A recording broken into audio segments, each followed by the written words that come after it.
A large majority of U.S. Jews, roughly 82%, say that caring about Israel is either essential or important to what being Jewish means to them. About 6 in 10, or 58%, say that they are at least somewhat attached to Israel, and of those who have been to Israel are especially likely to feel this way, at 79%. And this research was conducted by Alper and Cooperman by Pew Research Center. This was done between November 19, 2019 and June 3rd, 2020. Um, so it's a fairly recent study. The Jewish culture is very adaptable when outside of Israel. They'll absorb the dominant culture, such as the American culture, the German culture, the Russian culture, and for instance, the Yiddish language is a mixed language with Hebrew and German languages, and the Jewish people in Germany have adopted this as a language that they call it their own. However, the Hebrew language is the preferred method or the preferred language, which dates back to biblical times. The Israeli religious laws are strict and drive the Jewish culture. Some of these laws are national. Some of these religious laws are national holidays observed by fasting, mourning, or celebrating. And Judaism is the dominant religion in Israel, more dominant over the Muslim religion, over Christianity. So Judaism is the go-to religion there in Israel. However, it does have Christian roots that are based on a lot of Old Testament teachings from the Bible.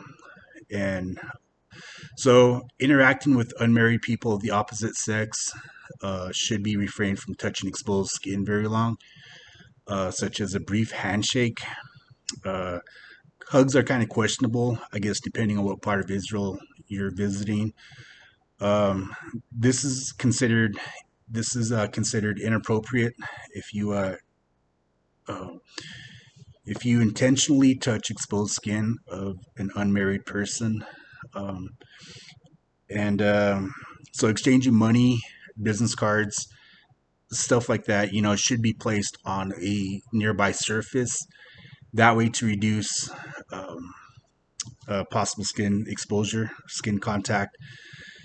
And verbal greetings are preferred over hugs or handshakes. Um, it's more professional, and it also avoids gray areas of religious laws, such as uh, touching a male touching a female on certain days of the month or certain days of the religious calendar. So you have to refrain from this. Helps to avoid all of that. So if you're not sure if you should do a handshake uh, or give out a hug, and you're not sure what part of the country this is acceptable in, go with the verbal greeting, which is the preferred method. Uh, Contracts are essential to Jewish businesses, and it reduces conflict. So it reminds both parties what's at stake, and it shows uh, what agreements were made. And this is vital for the success of both businesses, and it keeps the peace. So, in closing, when conducting business in Israel, it is vitally important to observe the religious laws and customs. 82% of Jews care about Israel, 58% are attached to Israel, but if they have been to Israel, that number rises up to 79%. Here in the United States, where many Jews have ties to Israel, either emotionally, physically, or psychologically, are attached through language, religion, customs, and interacting with unmarried opposite sexes, verbal greetings, and contracts. This is vitally important that we observe these customs even here in the United States when dealing with the Jewish laws and customs. Thank you very much.